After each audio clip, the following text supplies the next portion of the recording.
10 people on here that were waiting for us. That's awesome. Hola. Alrighty. Hola. I think we're good. Cool. We've got our trusty laptop here so we can keep up to speed on questions and such. So. Let me just do this and bring it up a tad. Okay. All right. Hey, bud. Let's see. No sound. Hi. Bo knows that we're talking to somebody, so he's like standing right here excited. He always does that. I know. Like he wants to talk. So, if you guys were on Instagram, I don't know if who was and who wasn't, but we just went live on Instagram and just basically answered questions, but I kind of wanted to talk a little bit about like Earth Day and some of the inspiration we've taken from our most recent trip to Costa Rica and what we're excited about in the future. And even though we didn't get to be outside today for Earth Day, like it's important to always be thinking about like what our roles are on this planet and how can we take care of the planet. In fact, I just cut some tofu and am like always constantly feeling bad for how much plastic we use. And I just replaced one of our toilets with like a high efficiency toilet like that barely uses any water. And like, yes, we're still living in this world and we have to drive cars to get places and do all the things, but like, what are some tiny upgrades that we can be making or at least be thinking about in regards to taking better care of the planet? And I think even the fact that you were chopping tofu instead of like meat to prepare, like, true. Hey, it's a step in the right direction, even though there's plastic. And at least the things that are, you know, like our trash is very minimal compared to our compost bucket, which is constantly full, and our recycling, which is probably fuller than it should be because of shipments and things like that. And it makes you think twice about things like Amazon Prime. Oh man, it makes me feel terrible. Like it drives me crazy. And even flushing the toilet, like I'll get up to pee in the middle of the night and I'm like, I'm not gonna flush it because like one flush, again, even though we have, again, like I put all new toilets in our house and they're all like the high efficiency, like they use way less water, but still literally like, the ones that have been in Europe since day one, like there's the small button for a number 1 and the big button for the number 2. It's right. Like... But yeah, it's like, okay, so even if I use like the small button, that's like probably still, I don't know how many cups of water, if not like a gallon. And then I see videos, we donate to charity water. You see kids and children that don't have water at all. And it's like, wow, I'm peeing in this drinking water and literally flushing it. And it makes me feel and like a terrible they bathe person. in like unclean water that's like super bad for you sometimes in some places, and it's just crazy to see. Like some people don't know what clear water is, and that's just nuts. It's sad. I always think back to on the second Meet the Parents movie when he says, if it's yellow, let it mellow. If it's brown, flush it down. That always stuck with me. I was like, hey, I like that. In fact, I'm gonna like... Except now having a toddler, it's like, okay, well, the comb just was dropped in the toilet, and this time, next time it could be your toothbrush or your phone. He almost threw my phone in the toilet last night. So then that makes you think again, and it's like, great. Now, either way, I think it's important to be constantly thinking about these things. And if you guys are watching this and you haven't thought about them, now you're going to. It's our job to continue ruining your lives by telling you how bad these things are when it comes to meat and dairy and all the things. And I think that number 1, again, like you guys know, our channel is all about adopting a plant-based diet for health and for wellness and for the planet, obviously. And I'm not vegan for my health anymore. Like I am, but that's not the reason I stay vegan. The thing that motivates me the most recently is, in fact, the environmental benefits of a vegan diet or a plant-based diet or a more plant-based diet for myself, my family, and then hopefully eventually the whole world, because I think that we need to. So I guess a few documentaries would be like Cowspiracy. The one we just recently watched that's Yeah. like brand new on Apple TV, it was only like 45 minutes long. Yeah. With the one guy David that's Attenborough. like, yeah. Yeah. It basically showed like the past year when everyone was locked down, like what the animals were doing and how their patterns were changing. In And fact, I'm even gonna like, find out what it's I called. mean, like in San Francisco, for example, on the Golden Gate Bridge, how there was like no traffic and these birds like began using their mating calls in new ways. They could actually hear each other and they were using different pitches that had never been heard before. Yep. And they said it was probably going to be their best mating season since like the 50s. Right. So that's just interesting. And I was thinking the whole time though, I was trying like, to find the name of that movie. 'Cause the it whole was really time I good. was thinking like, I wish I could be one of these wildlife photographers or videographers that's out when everyone is like locked down. I'm like, how did they get out? Yeah. But I mean, that's always been like a dream of mine too, is like, I want to go on like a safari and photograph animals. And we used to go to the zoo like all the time because I just wanted to take wildlife photos. But it seems like that would have been like a really cool documentary to film. I can't find it on my phone. We'd have to turn it on. But so let's see. Cowspiracy, Seaspiracy just came out on Netflix. What the Health? Kiss the Ground. Kiss the Ground was a really good documentary that we just watched recently. And then there's a couple that aren't like informational as much as they are just like visual. And Mind-blowing. Like mind-blowing visuals. It's Baraka, and then the sequel is Samsara. And I recently looked up the word Samsara, and it's like a Buddhist word that I can't remember the definition. It's basically like our perception of life as we witness things dying. Like it's kind of, again, it's hard. It's one of those words that like is in other languages like mean a whole bunch of things. And anyway, you just have to go watch these films. And I thought the first one was cool. It really it was very alluring and beautiful Baraka. and showcased all of these different cultures and religions and just like places around the world that were just like breathtakingly gorgeous and amazing and just like, wow, that's interesting. What are those people doing? Like, Yeah. what a cool way to like come together as a group. You really have to watch it.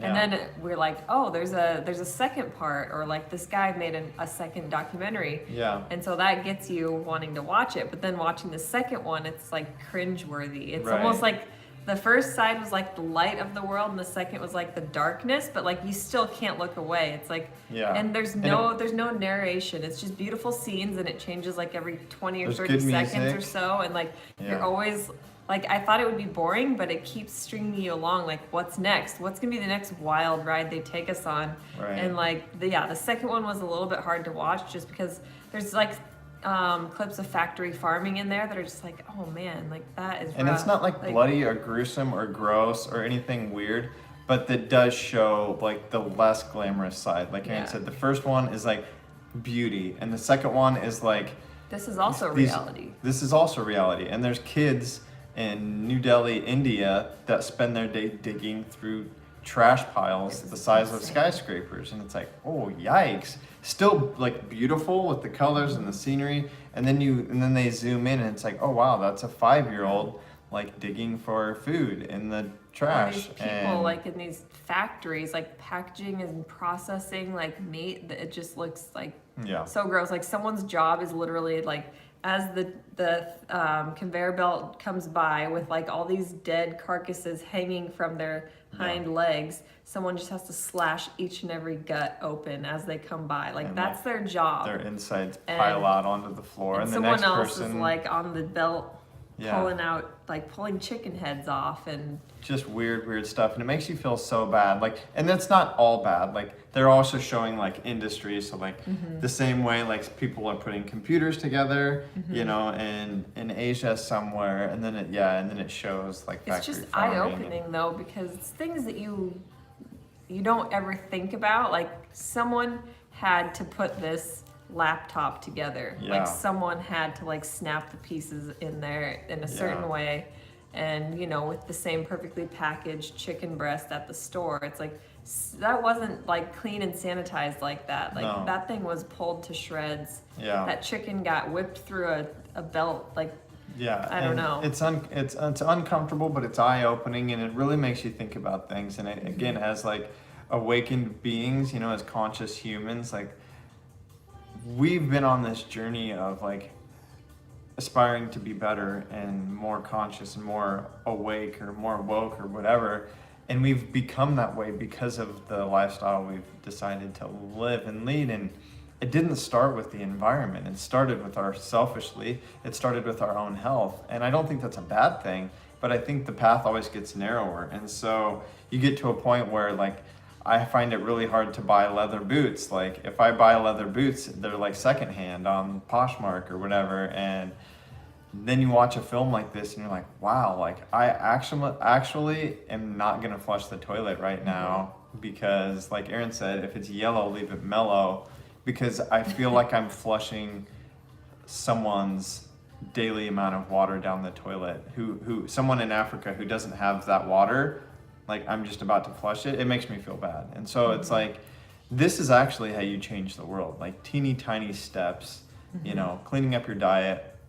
Going vegan is actually the biggest, most impactful thing that an individual can do to save the climate, or to save the planet, and help reverse, the climate change issue and all of that stuff. So. And something I was thinking about is like we all scowl at the person who throws the fast food cup out of their window, or we just think about it as we're walking. But how many of us are like doing our job to reverse that? Right. It's like maybe you don't litter, but like my mom legit used to like take me and my brother on walks, and like we would pick up trash and like put it in a sack, and I thought it was like cool, and I don't know. But it's like, if it makes you mad, like do your part and reverse it however you can. And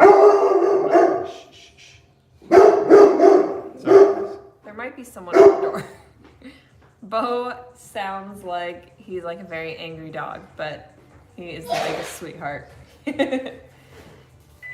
Let me see. I saw a couple questions up here. I'm gonna get caught up on questions. Do you guys ship your merchandise internationally?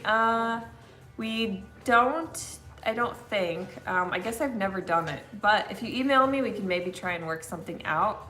Any thoughts on Berkey water filters? What's the difference between that and reverse osmosis? I honestly don't know. I haven't looked into the Berkey water filter. Berkey's like a charcoal filter. So the water drains through charcoal. It's pretty natural. It's a giant metal thing. Our friends have it. I don't know very much about it. I think it's a more affordable option and probably better than drinking tap water. But I would say it's like a level 1. I would say like the best way to absolutely for sure clean your water is an RO system, and we recommend AquaTrue. We can maybe put the link or something for AquaTrue, and then we actually use Kangen water, which people are always very opinionated about. They either think it's a scam or it like saves their life. But we're trying it out. It's honestly, I liken it to like people are like, oh well, I did a Google search and it's just a massive scam, and I'm like, if you Google search, is a vegan diet the best diet for you, or is it safe, or is it good for you? You're going to be met with the same amount of like mixed information, conflicting points of view. Most of them are just bloggers who are like, oh, I tried it for a week and I felt like crap, Right. So it's like, if you get into the research and you go to PubMed and you search all of this stuff, like there are basically like articles upon articles on like every single disease or symptom and how this electrolyzed water has helped. Right. But it's tricky. There is science behind it too. It's tricky because here I am like talking about water consumption, and all of these water filtration systems use more water than like you would need to use if you were just using your faucet. So it's like, I read something interesting really quick on that seemed helpful with the Kangen water, is because it goes through this cleaning cycle when you switch from like acidic to alkaline water or whatever. Just go ahead and put your pitcher that you water your plants with under it, so you have, or something like that. Use it to clean. Yeah, you could catch the water down low, but anyway, and again with an RO system, you probably could do the same. But yeah, either way, like where do you draw the line with like health and wellness and the environment, you know? So it's like, okay, so yes, we're using water filtration systems that use a little bit more water. So to balance that out, like I said, I'm using high efficiency toilets and high efficiency LED bulbs in our house. And I've been vegan for 7 years.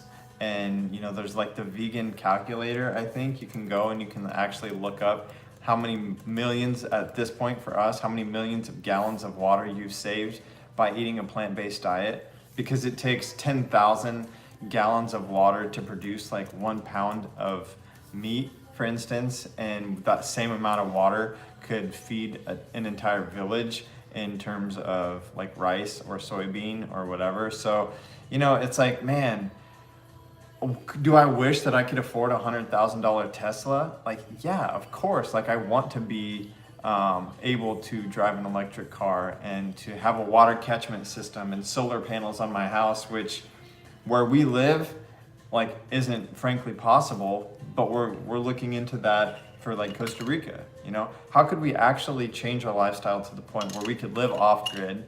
We could use, you know, completely 100% renewable electricity, recycle rainwater for showering and whatever else, and maybe drinking. I don't know if you can drink that, but like that's the goal for us. And I feel like that actually gets me, and I think both of us, more excited necessarily than somewhat than our health, because we're playing a bigger role now. It's not just about me and my health. It's about Max's future, and it's about our next baby's future, and it's about the future of Max's children, and so on. It's like we need to make sure that we're leaving this planet in better shape than frankly our grandparents did. Like the last 50, 75, 100 years, we've completely destroyed our environment through, you know, factory farming and overproduction of goods and all of these things. And I don't think our grandparents knew what they were doing. But it's our job now to like reverse that. And so yeah, like we're all about eating a plant-based diet for health, but now what's keeping me on a plant-based diet, besides I feel great, obviously, and I know it's the best, but what gets me really excited is that the environmental impact of a plant-based diet is really playing a huge role in a better, healthier future for all of us individually, but also the planet. So, yeah. Anyway. We've got a question from Maddie here. Do you wear wool? If not, what warm fabrics do you wear? What are natural and not synthetic? This is a genuine question, not being critical at all. Yeah. Honestly, neither of us have ever worn wool, just because it's about the most itchy, uncomfortable fabric I could ever imagine putting It's like the on or worst. near my skin. Like I feel like so, Yeah. like I just feel like my insides are crawling when I wear wool. So no, we don't really wear it. Cotton. The best is going to be cotton, flax, and hemp. So like those are all natural fibers Bamboo. that aren't synthetic, and bamboo as well. I think there's like rayon from bamboo that's like processed though, so I don't know what the story is with that. Yeah. But like, yeah, I mean, even if you have to buy synthetic, it's like that's where the struggle comes in, because it's like you're buying something vegan, but is it better for the environment? That's very debatable, because you know, you go to Gap and there's a cute purse and it says vegan, and 10 years ago it would have been called pleather, which would have been frowned upon and seen as less desirable. Yeah. Now they're just making more pleather, aka like synthetic crap that's super cheap and easy to make, and calling it vegan leather, so it's more enticing. And meanwhile, the factory that they're making it in is like off-gassing and dumping into rivers and streams and things like that. So it's like, well, which is better? Is it better to buy the leather purse that's going to last your lifetime, or the pleather that's not going to last, but you're not harming animals? So it's like you can't really win either way. So yeah, the best thing to do is always to buy those like you know, the natural linens, natural fibers, all of that kind of stuff, which is easier said than done, because you know, it's hard to find things that look cute if you're into style and fashion. I think the hardest part, and like the best answer, is to just be less of a consumer. Like, no joke, Erin and I were hanging out in the basement watching a movie. I was on like my favorite, in fact, this It's more about this website, it's like one of my favorite like surf gear like shops. All organic, like most of their stuff is organic cotton, so I like it. It's good style, it fits good. I had a ton of like t-shirts and stuff that I wanted to order. Meanwhile, we're watching this movie about the environment, and I literally closed my tab because I'm like, I don't need 5 more t-shirts. I don't need another pair of, you know, board shorts. And I think that's the main thing. It's like, do I need another purse, or do I need a really super warm wool thing anyway? And I'm just realizing Erin and I, no joke, donated like a whole truck bed worth of clothes. And it's like, man, it's nice to donate, right? But again, like, it's just so much being overproduced. Yeah, I like that answer. It's not like, do I buy like the long-lasting leather bag or the pleather and this and that? It's like, whatever you buy, make it quality over quantity, and just focus on consuming less, and just like, and it's really hard too, especially with social media, because there's just like, is that my friend's post or is that an ad? Sometimes you can't tell anymore, and the ads really lure you in because you go to click it and like it when actually it's like a shop now button. Yeah. And then all of a sudden you're like, well, I'm here and I really like this thing, and like, it's just always in your face. You always think you need the next best thing because we're just so exposed to it, which makes it really difficult. Totally. There was a point in my life. Oh, someone just said the year the Earth changed by David Attenborough. Yeah. That's on Apple TV. It's only like 50 minutes,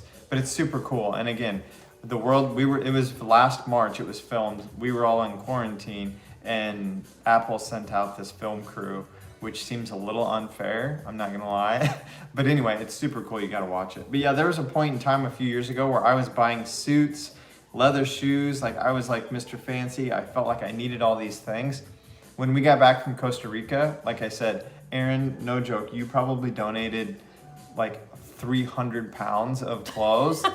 Like, it was a lot. It was a lot. And I took like all of my suits and things that are nice that I spent money on but I never wear, and I put them in like vacuum sealed bags in totes and put them in storage. And I'm like, whatever I don't wear in the next however many months or year, you know, yeah, maybe I can donate it. But for now, like, I'm freeing up space. I'm gonna buy less, I'm gonna use less. We're gonna continue to get rid of things, and like, how much can we reduce our footprint? You know what I mean? And yeah, so again, Costa Rica's been on our mind, and trying to live somewhere tropical where we can grow our own food. I always think too about like living in these like temperature controlled environments, and that really bugs me, whether it's like having to hit the auto start on my car so it's hot when I go out there, like in the winter, or like having the AC blasted for these muggy, humid summer days here, and then going and being in Mexico multiple times and Costa Rica multiple times, and most places are like semi-open air, like not totally sealed. You have a ceiling fan maybe, but like other than that, it's just like the temperature is what it is. It's a little bit cooler at night, but for the most part, you're like fine all day, every day. And I just like that because number one, it's like electricity. How much are we having to use for these temperature controlled environments? And number two, it's like I constantly feel like nasally and congested whenever like I'm driving or sitting in a house with the heat turned on. It just dries you out. I feel dry, I feel flaky, I feel, you know, but again, like, you guys can't really, maybe you can kind of see outside, it's cloudy and crappy out, and it's been this way since, you know, the beginning of October. And so yeah, like, we're going on 7, almost 8 months of bad weather, and it's crazy to me that we all just put up with it. Like, so many of us live so far north of the equator, and I get it, but I'm trying to figure out how can I change the trajectory of my life and my family for generations to come. How can I teach Max? How can I first teach myself how to live, you know, off the grid and not uncomfortably, you know, like, we're talking to architects in Costa Rica who are building sustainable, modern, good design homes with shipping containers and recycled materials. And like, these are awesome houses, like nice designer style houses. but the environmental impact is so small. And I'm like, I feel like that's the next step for us. It's like we've been able to introduce people to our style and our way of eating, moving, and resting. How can we do that with living? You know, and how can each of you guys do that and think about that for yourself? Like, what are some tiny upgrades you can do that take care of the earth, planet? I have an Instagram account that I haven't really used called EatMoveRest, which eventually I have this dream of someday, like sharing our nest that we've created that's like eco-friendly. So stay tuned for that idea.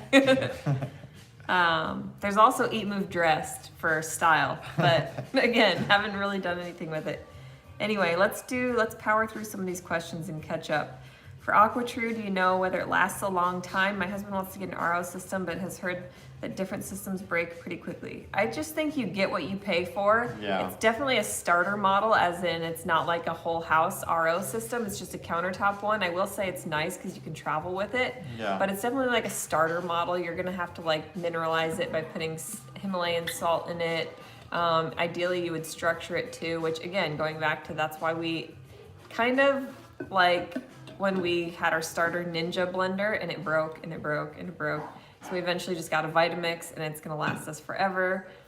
Same thing with our Kangen machine. It's like, it has at least a 35-year lifespan, and that's because it's only been around that long and they continue to live on for people. So, you know, instead of having like a starter model of whatever water filter, we're now using that and really happy with it so far.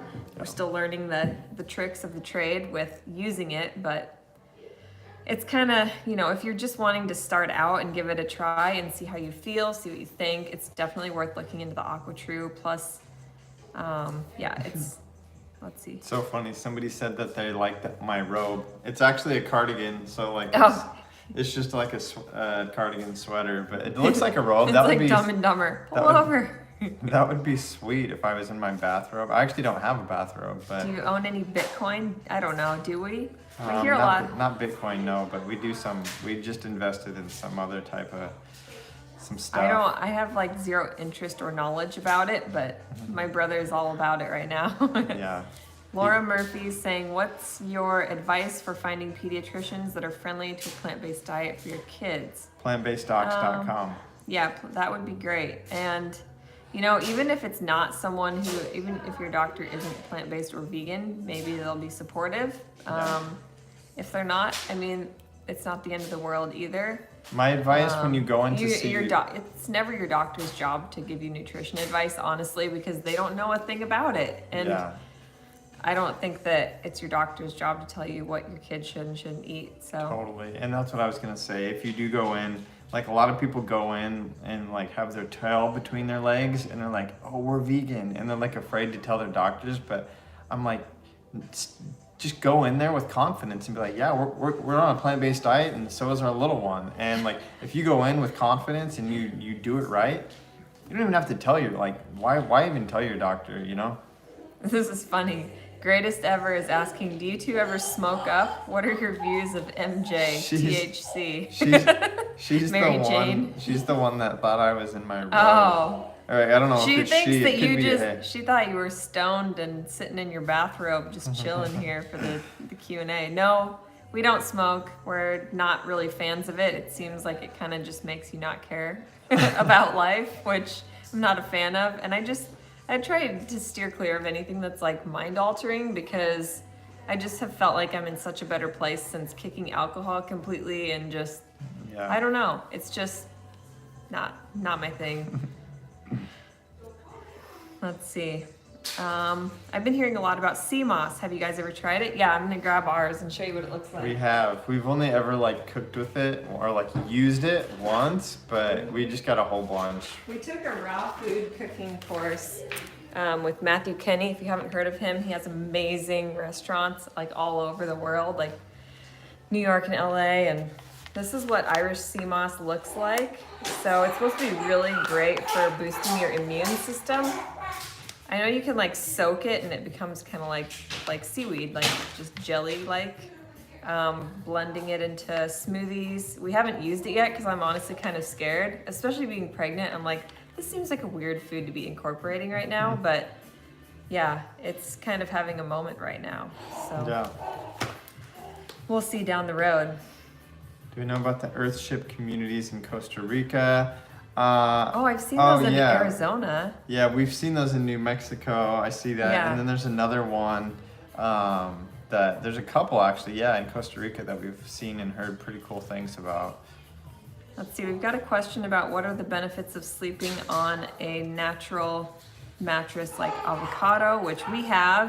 Yeah, we love our avocado. We are obsessed. Like, that's the one thing when we were in California for a couple months, I was like, I just want our Avocado mattress. Like, Yeah. I love it.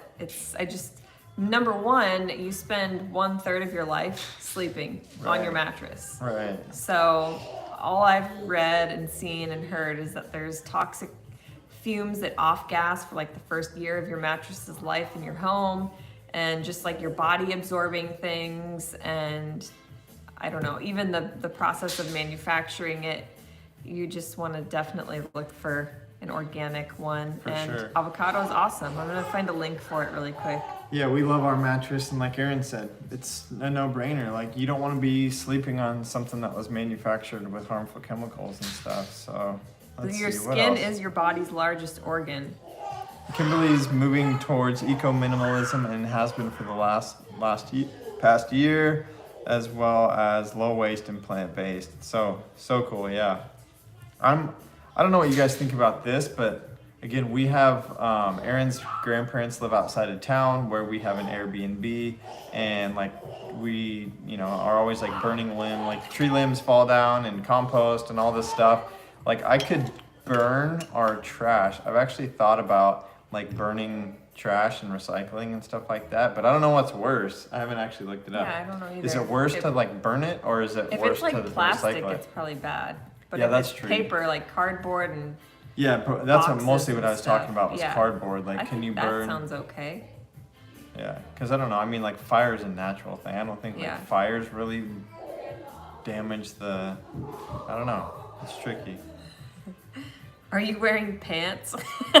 Some greatest this ever greatest is a ever? jokester. I definitely have pants on. I think I get dried out and dehydrated whenever I go shopping. I always keep a bottle of water nearby and keep my trip as brief as possible. That's really funny. I don't know if that's supposed to be funny, but it's Favorite funny. ice cream? I would say Daily Harvest has really good plant-based ice creams. But most often it's just banana and ice cream that we make. Like, Did someone say they're viewing from Sri Lanka? yeah, Nice. that's awesome. That's very cool. Vegan pants? Are they vegan? Of course, they're denim. Cotton. Yeah, but they probably have like horrible dyes in them that are leaching. That's one thing I thought about is like, I had this pair of black jeans that like I would sit in my car and the leather would turn black. And sometimes my legs looked dark. And I'm like, now thinking back in hindsight, like how many pairs of jeans had either left blue or black stains and marks on things. That same dye, especially if you're using lotion and oils on your skin, like how easy is it for your skin to just soak up? It's like sponging up those dyes. Yeah. That just doesn't sit right with me, especially because we're those people that like never ever wash our denim because it prolongs the life of it. It doesn't shrink it up. Yeah. But then you think, okay, I'm just wearing these like fresh dyed pants all the time. Like, Yeah, it makes me wonder what. it kind of scares me a little bit. So anyway, she asked about vegan. He or she asked about vegan pants. I would say denim, cotton. I usually wear cotton pants, like not slacks. What am I trying to say? Like chinos, like cotton chinos are like my go-to. Okay, we've got someone asking about the books of the Bible that I've mentioned. They're by Alabaster, and I have a link for those too. Oh So my this gosh, one we I have think a I link have for a everything. discount code for. Well, You that's guys can because- go to our website, I think. Isn't there a place where we have all of our links? Yeah, anything that we mention, I'll type it in. It's eatmoverest.com/ourfaves. Yeah. And if there's a discount code for it, it'll be there. So Alabaster is on there. That was an easy fix. Thank you. Yeah, Hi from Australia. Love you guys. That's awesome. We need to make a trip there. totally. I've been plant-based for a few months now and still feel like I'm not getting enough protein unless I stuff myself with beans and tofu. Any advice? I don't like feeling heavy after meals. Honestly, like protein, you probably only need 10 to 15, maybe 20% if you're an athlete. So you need a No. lot less than you think. You don't even need, that's a Yeah. lot. Yeah. Well, you actually are only recommended to 10%. need, no, it's like 2.5%. Really Well- low amounts. But if you're an athlete, yeah, definitely more. But I think that what I'm finding, and like people that I follow, like Rich Roll, who's an ultra marathoner, like we shoot for, yes, 10% carbs, 80% carbs, 10% protein, 10% fat. But really your daily needs, like what you need is like under 3%. And so like the World Health Organization or something recommends like 9 or 10 or whatever. And what I'm trying to say is that I think what you're trying to say is that if you're eating a whole food plant-based diet, you will be getting about 10 grams, like pretty much no matter what, or not 10 grams, 10% of protein, like pretty much no matter what. Mm-hmm. And again, what I was trying to say is that you really only need 3%, and so you're easily going to be getting enough. In fact, I don't ever count calories, anything. I don't count protein or anything like that, and I'm still able to build muscle. And if you feel like you're loading up on too much, like I know that feeling. Like I don't love beans. I think they're great for you and you should eat them as part of your regular diet, but you know, we do things like mixed, like the thing we're gonna eat for dinner, it's a big pot of leftover just quinoa, millet, and amaranth. They're all seeds, not grains. They're all complete proteins. Doing some mixed sauteed greens or veggies and like putting on a bed of salad greens, having it alongside something else. It's really good, really great source of protein. Even the leafy greens you're eating are a great source of protein. So, you know, having beans be like part of your dish, but you don't have to like load up and feel like, am I getting enough protein and worry so much? And even just like having a protein shake in the morning doesn't kill you as long as it's from an organic, clean source. Totally. We love Sun Warrior. Obviously, we talk about it all the time. We drink it every day. Yeah. Because we are, you know, we consider ourselves athletes. We do work out every day. Other than that, like you really shouldn't have to worry too much. I've seen a couple questions about adaptogens. I think that's like a pretty broad like spectrum there. Like so many things are adaptogens, from like, I don't know if maca is, I think, ashwagandha, a lot of the mushrooms are cacao, and that's basically, if you guys don't know, adaptogens, like they adapt, right? So they go where your body needs them, and so yes, of course we consume them. We're not like weird or religious about them. Again, they're just, it's something that we tend to dump in a smoothie once in a while. But yeah, I don't like ever think, oh, did I get my adaptogens today? Like, I don't think about it, but yeah, definitely we do put them in our shakes and smoothies sometimes. I think maca is like the most popular one. I love the smell of it, and I used to put it in our green smoothies a lot. I even did throughout my pregnancy with Max, which some people say do or don't do. Haven't used it much lately, but like definitely probably the best one to start with. It's great for libido and energy and sleep and hormone function and regularity and things like that. So that's a good one to start with. They're very healing. They tend to go wherever they need to go in your body to take care of whatever is causing you issues. And Jonna looks like he might be a doctor. He's been saying a bunch of stuff, and yeah, he's right. He said more protein means cancer, and that's what the studies are finding. Like a lot of these people that are pushing protein, and you might have said this, I don't know. Like it racks your kidneys. Too much protein racks your kidneys, and yeah, you can get kidney cancer. Casein and whey, both.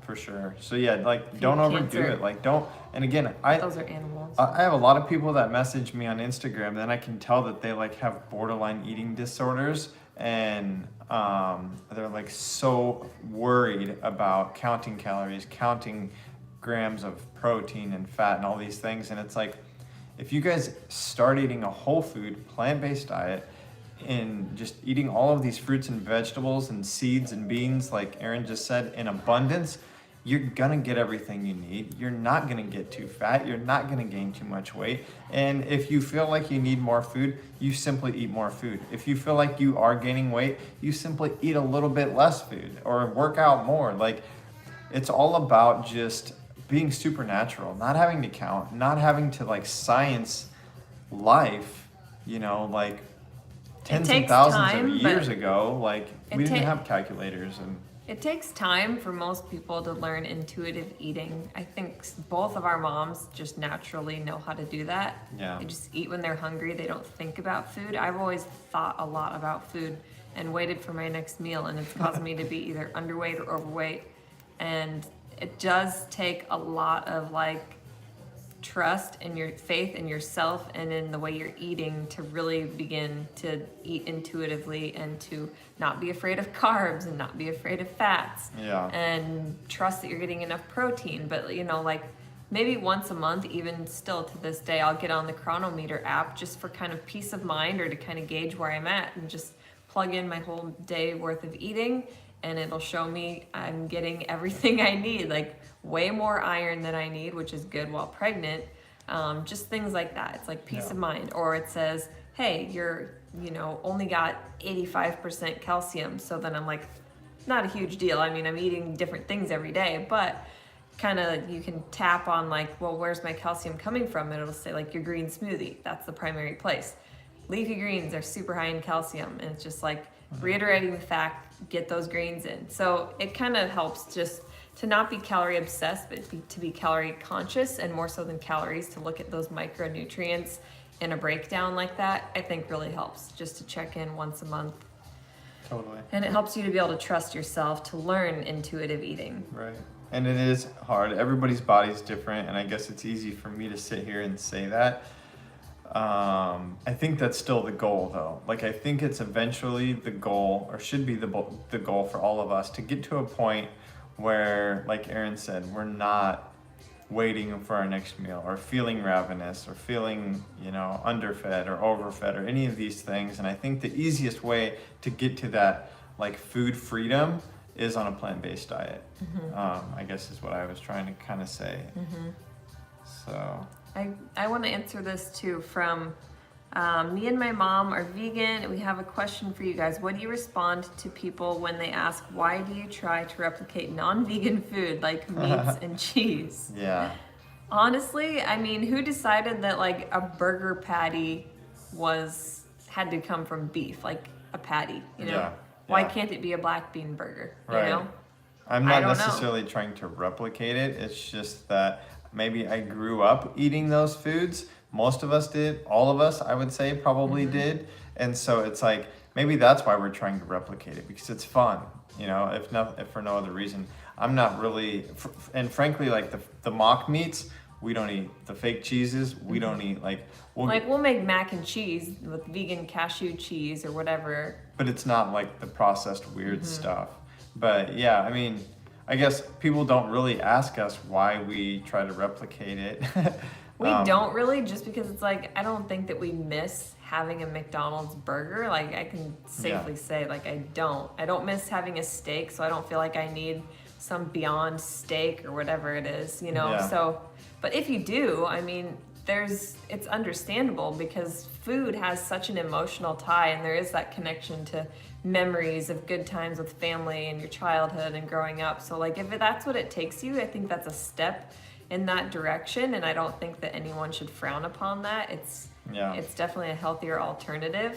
I think these foods but are I think tasty. you get to a place where like you don't have to make I think most of the time people are just doing it because it's like, if you're afraid of like jumping over to like the vegan diet, like it's gonna make it more accessible to more people. If they get on YouTube and they see a thumbnail image of like a really juicy looking burger and then they're like, whoa, that's vegan? Yeah. Like that's super enticing. So I think it's just a transitional thing that really helps people like get there with their mind. I think too that these are tasty foods. Like cheese tastes good, burgers taste good, and so it's like pizza, tacos. Like these are good, fun, healthy, or not healthy. These are good, fun, tasty foods. Why not make them healthy by veganizing them? you know, so I think. And I think a lot of times, like with the burgers and the tacos and things like that, it helps you to realize like they taste pretty darn similar, and like our tofu scramble. Yeah. And it's less about like the actual like burger, it's about the fixins, and it's less about the taco meat, it's more about what you're putting in there. Like it's the guac, it's the salsa. I'm making myself super hungry right now saying this, like the lettuce, the hot sauce. That makes a taco, and it's gonna taste epic if you have all the fixins. And the same with the burger, with your lettuce, tomato, onion, pickles, like it's gonna taste awesome. So trust that. It's about having the right stuff to make it epic. Alternative to beans. Again, a lot of people have issues digesting beans, and everything that we've heard comes down to your stomach, your gut has to digest. Yes, beans are hard to break down, so you need to start eating them in small amounts. And yeah, just like everything, your gut will adjust, the microbiomes change, and they will learn to break down beans over time. The best book you can get yourself is Fiber Fueled. We just got our copy. It's by Dr. Will B. He's got a crazy hard name to pronounce. Yeah. But yeah, he was recently doing an Instagram live talking about this very topic, and like, what do? I just went plant-based, and like, I think it's the beans making me bloated and gassy and just feeling full and sick. And he's like, if you're coming to a plant-based diet from like a standard American diet, the chances are that you're having some sort of like gut dysbiosis going on. So like leaky gut or indigestion. There's something going on in there that's out of whack, out of balance. So when you switch over to a high fiber diet, it's gonna be tricky at first because your gut just simply isn't used to that amount of fiber, which is gonna cause gas and bloating. It's a totally new set of like prebiotic going into your gut. So it's gonna take time for your gut bacteria to basically change, you know? You're gonna begin growing more of the good guys, more of the probiotics, because you're feeding them this healthy, you know, prebiotic fiber material. So he definitely said it takes time, but fiber is actually good for gut dysbiosis. It's gonna help heal it, even though it doesn't feel like it, because you feel gutted and bloated. It will help over time. It's just gonna take time to get there. Yep, stick it out. Keep eating your plant-based diet. Keep including the beans. And try doing soaked, like doing dry beans and then soaking them overnight. We cook them in our Instant Pot, so it's like quick and easy after they've soaked overnight. That can make a difference for a lot of people too, to do that instead of doing the canned beans. Which it doesn't take that much effort if you do it in your Instant Pot. So I like this one. Rainey said, been watching you guys for months, but recently tried vegan, and it's been one of the best things for my chronic fatigue syndrome. Thanks for the encouraging videos. That's great to hear. And also, Brian and Jody at Farm of Life have both shared their stories at our retreat center that we go to. They're the owners. Brian, his main struggle was chronic fatigue syndrome, and he went onto a raw diet, and now he's on a plant-based diet. And he said the same thing. I mean, it completely cured all of his chronic fatigue syndrome symptoms. Totally. Which is cool. Let's see. Do you guys still do raw till 4? Yeah, loosely, you know, like I'll bake muffins. Max and I'll bake muffins on Sundays and Mondays or whatever, and have them throughout the week and kind of snack on those at whatever period during the day. But like primarily we're doing like juices, smoothies, and fresh fruit, and just fresh things during the day. It's just easier. It's easier to digest, easier to prepare, so easier to take on the go too. Totally. But yeah, we're not like crazy strict about it if we want to have something cooked during the day. Yeah. Best bottled water, I would say spring water. Fiji's probably the best, but honestly, no bottled water is good water because it's in plastic and it's gonna be bad for the environment and it's gonna leach something. Yeah. And it's just, I don't know. It needs to be free flowing, I think, to be like actually good for you. So someone asked, Jonna actually, from our friend from Hawaii, asked Raw Christian Living, which you guys should definitely check out. Raw Christian Living, she's super cool. What do you recommend for pursuing unity in relationships with people who are anti-vegan? Man, yeah. Boundaries are difficult. If it was an anti-vegan person, that's pretty tricky. The only anti-vegans we've ever come in contact with have like literally made like hurtful videos about our family. So we completely ignore that, you know, like I'm not really spending too much time and energy trying to reconcile some hurts and pains that someone else has. Like we're just busy putting out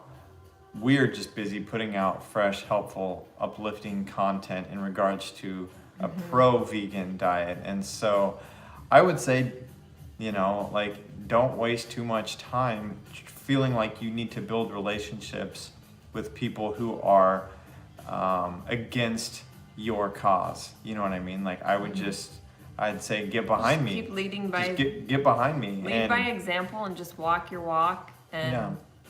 you know, take them or leave them. If they're gonna be anti, that's one thing. Like Dusty said, if it's someone who's just like, I'm not vegan, it just doesn't. I don't feel right that way. It doesn't resonate with me. That's one thing. But if someone who's anti, it's like if I'm Christian, I'm not gonna probably waste my time with someone who's like anti, like hating on me for my beliefs. You know, all you can do is just lead by example. Yeah. And when they're ready to come with you in kindness and whatever, that's fine. But you know. Do you grow your own microgreens? We've done sprouting in the past, and microgreens are next for us. That's part of our spring gardening that we're gonna do, and we've got like a really cool countertop microgreen thing going that we're gonna start when we start our garden. We haven't done it yet, but we'll definitely be sharing all of that when we get it rolling here in the next couple weeks. Epictetus Stoic, which by the way I dig, said you haven't heard of adapted gene food. So adapted gene. When what we were saying was adapted gen, like adaptogen is a type of food. I would just suggest Googling what an adaptogen is, and you'll find that out.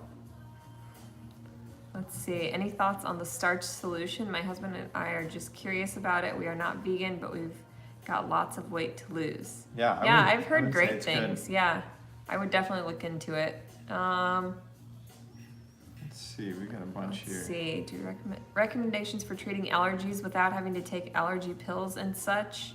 Maybe raw honey. I know that it's not vegan. Well, some people say that honey's vegan. Some people say it's not. But the best natural thing I've heard for allergies is finding local raw honey. So and bee pollen too. Bee pollen. But other than that, like it's honestly just gonna come down to like I would really look at, besides just the foods you're eating, like obviously get rid of processed things. I would also really look at your personal care products, because fragrance was a huge one for me. Like I would get so nasally and congested and stuffy and foggy in my head, and I'm like, what is this allergy? And a lot of times it was like my perfume or my lotion or even your makeup, your eye makeup especially. Yeah. So really look at those products and how you can clean those up, because that could make a world of difference. Yeah, I feel like people think that allergies come from like the pollen in the trees, which they do. But I feel like too, like I was so allergic to Erin's cats when we first got together. Like I legit would have like really messed up. Like I even had to nosebleed one time, like after leaving her house because of the cats. But my continued exposure to the cats like eventually made that allergy go away. And so I would say go outside more. I would say force yourself to be outside in nature, and eventually that will clear up. And like Erin said, I find myself being more sensitive to soaps and smells and scents and cleaners and all that type of stuff.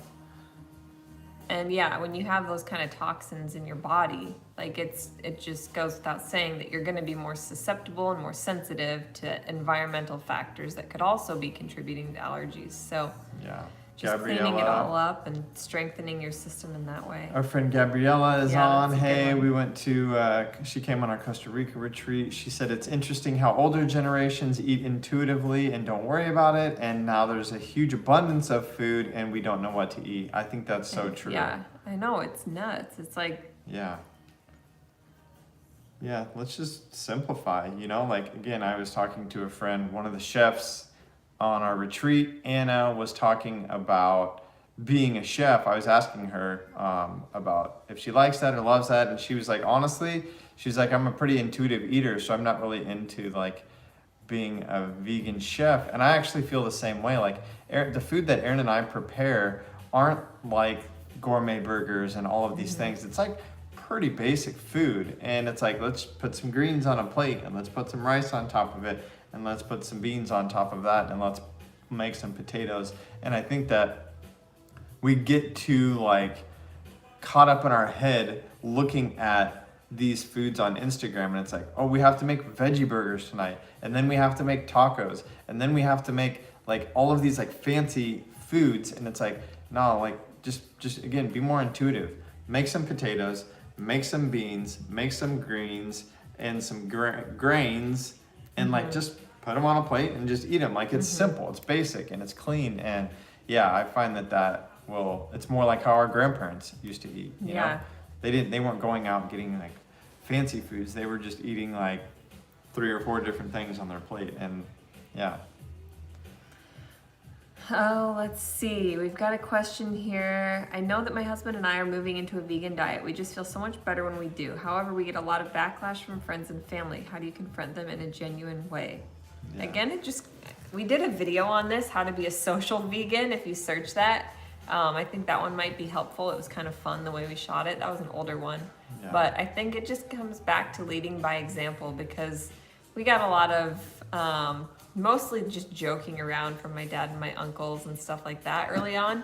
But I think that we gained respect the more that we, number one, educated ourselves, and number two, the longer that we stuck with it. And, you know, they've realized it wasn't just some silly like trend or fad or like thing that we thought was cool to do in the moment.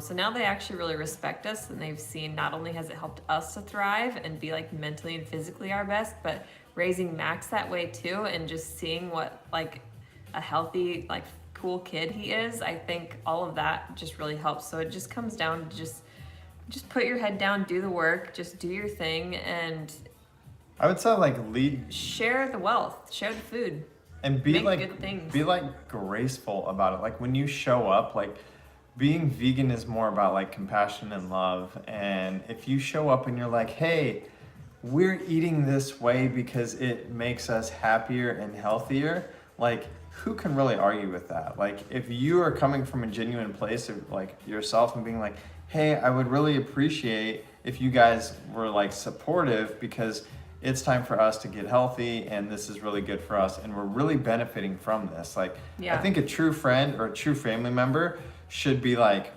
yeah, you're totally right. It's I like totally should respect you and support you. It's like if you got a gym membership, like nobody's gonna pick on you for that, hopefully. But if they did, it's just a reflection. It's because it's a reflection on them. Your good choices, your healthy choices are a reflection. They make others feel bad. They make them a little uncomfortable because like, well, we just want you to stay the same so we don't feel bad about our habits. Sometimes that's the case.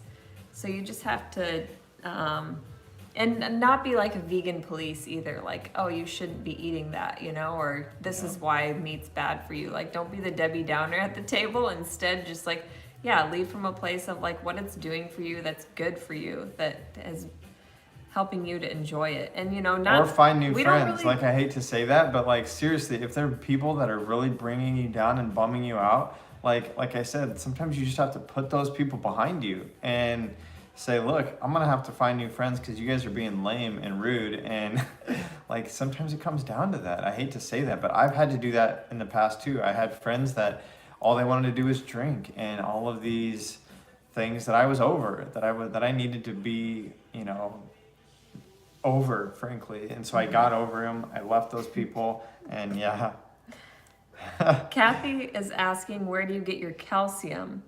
It's, I would say mainly like greens and beans. Tofu is another great source. If you get organic soy products, that's going to be another great source. I guess those would be the main ones that I can think of. Organic maple syrup. Heck yes. I had maple syrup on my waffles that Erin made Max and I today. It's not something we eat a lot of, but like it's definitely a better liquid sweetener than many of the other options out there. So that would be our choice for liquid sweeteners. Let's see. Where do animals get calcium? Good point. Yeah, like again, just eat your greens. Mm-hmm. If we have another nut milk bag recommendation, There are so many like off brands you could probably find on Yeah. Amazon that are similar. Other than that, like the other thing we've used is our almond cow. So if you are like, I would highly recommend it if you're really into making your own plant milks. It's awesome. It's like a pitcher that basically does it for you. what was Otherwise, what was that called? The Move something? almond cow. Oh, That yeah, one we've the got a almond link cow. for. That one's on our faves. To make your own nut milk bags. Oopsie. EatMoveRest will give you $25 off, I think. I'll put the link here. Judy, we do make our own. Oh, I don't. Erin makes our own pancake and waffle batter, and that is on our YouTube channel right here. So if you go back and look, I think we did mac and cheese and waffles in one yeah. video, and it's like, yeah, super good. They're the best really waffles I've easy. ever had, and they're so healthy. Tons of protein and healthy. They're banana, carbs. like banana, oats, chia, plant milk, a couple other things. Super easy, super tasty. So, well, we hit an hour. Should we wrap it up? I think we probably I think should. we might have to wrap it up, you guys. Let's see, are there any last ones here? Pollyanna asked, "You're such an inspiration to me. May I ask, as a biological sciences major, how do you think it has helped you with being an expert in vegan or transitioning to veganism?" I would say it has helped me to understand the body more and be more science-minded, but I think if you're wanting something to be like actually really educated on it, you're gonna have to go more of like the nutrition route. And even if you do that in school, honestly, they're not gonna teach you like strictly vegan information. So you're probably gonna have to find it like on an online course or Go to the college eCornell. program. There's a plant-based course from Colin Campbell through eCornell, But yeah, if like any of that made sense. basically it has helped me though just to understand the way the body works and why a plant-based diet is so good for you. Nice. Oh, awesome, Rachel. Thank you so much for the donation. That's Oh, amazing. sweet. Love it. And that's a cute little pair. Yeah, thanks so much for the love, you guys. Appreciate it. Yeah, so this was fun and hopefully Carol, let's hit Carol's last Okay. question. You ever come across any solutions for eczema? Yeah, I mean, I would say veganism would definitely help. I know that if you like stop eating dairy, especially, like that can make your skin bumps and things go away. So. it could be like, again, going back to like not just food, but skincare, hair care, cleaning products, just everything in your household. How can you clean it all up? If you use that Think Dirty app, is really, really awesome. You can scan barcodes on like your personal care products, or you can type in and search certain brands and it'll give them rankings and show you like what might be an issue for, you know, causing eczema or causing an allergy. So I would really look outside of just food because so many of us don't think about those other things that could be contributing. Yeah. Cool. Yeah. See you so guys. Thanks for joining. Happy Earth Day. Hopefully you got something a little bit new out of this Q&A since we talked environment. Yeah. Yeah, think about flushing the toilet tonight before you go to bed. If it's yellow, leave it mellow. If it's brown, go ahead and flush it down.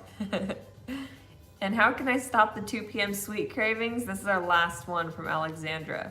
Eat a banana. Eat fruit, or Yeah. eat dates, or make a smoothie, or an ice cream. Bye guys, thanks for tuning in.